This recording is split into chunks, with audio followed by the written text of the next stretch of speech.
ይቅርታ ቦታው ሰው አለው? ቆንጆ ሴት ብቻዋን አትቀመጥም ብለህ ታስባለህ ማለት ነው? አለው ወይ የለውም ማለት እየቻልሽ ለምን ትርፍ ንግግር ትናገሪያለሽ? እኔን ከመሰለሽ ቆንጆ ጋር ማውራትን አግኝታ ነው?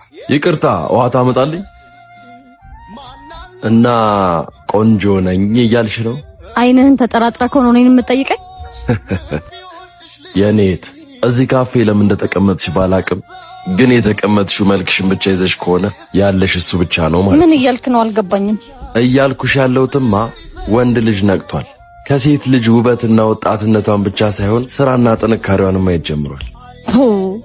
ተፍ ተፍ በይ።